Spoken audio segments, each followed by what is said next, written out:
Today on the Oprah Winfrey Show, we will be talking to one of the most well-known child stars. She started off as the adorable best friend of E.T., then journeyed down a dangerous path of alcoholism, drug addiction, and miraculously found her way back. Please welcome 17-year-old Drew Barrymore!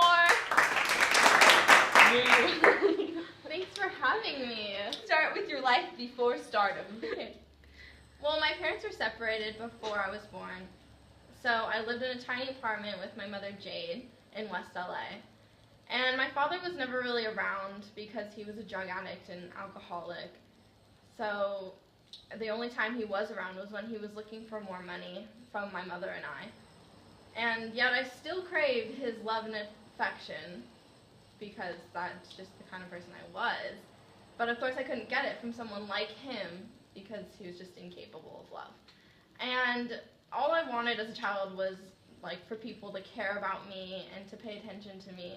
But my mom was also juggling multiple jobs as waitress or in the acting business.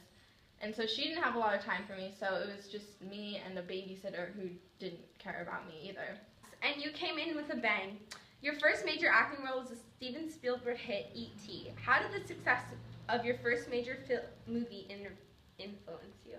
I absolutely loved filming E.T. I was given all the attention I craved at home but never got. And Stephen was more of a father to me than my own dad was. And he gave me the best acting advice I have ever gotten, and I still carry it with me throughout my acting career.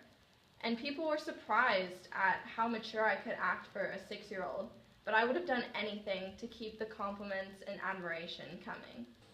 Okay, now let's venture into those dark days, shall we? How did the alcoholism and drug addiction happen? Well, I had my first drink at 8 1/2.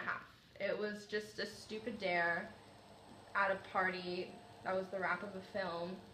And it was just champagne, but that's all it takes for a person with alcoholism in their blood.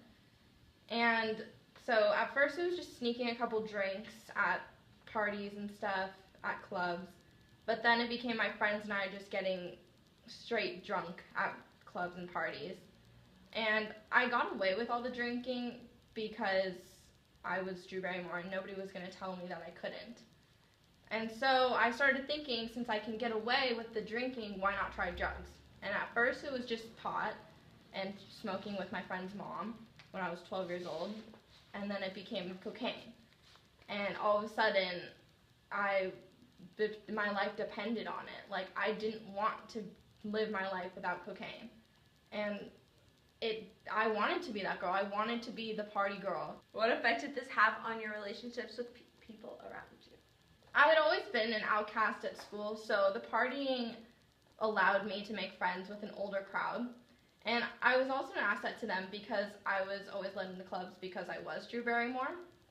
And the one thing that I regret most, though, was the pain I caused my mother. And I think that in the back of her mind, she always knew that I was doing these things, but she just didn't want to believe her sweet little girl was.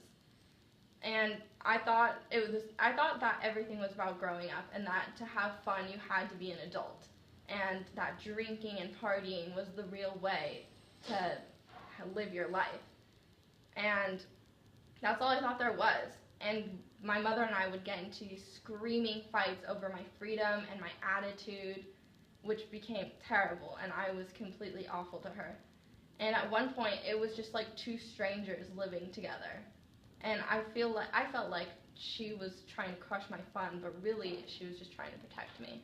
What was recovery at ASAP Hospital?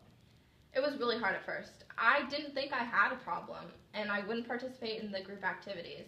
I was ostracized once again, but finally, with the help of the techs and psychiatrists there, I was able to stop hating everyone around me and especially stop hating myself.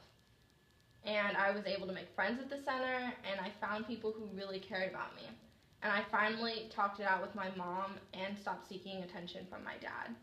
And my addiction wasn't over yet, and it still isn't, but I found the desire to stay healthy and to live my life again. And we are so happy for you. That's all the time we have for today. Stay tuned for scenes of a next week's show. And before you leave, check under your seats because you all get a free copy of Little Girl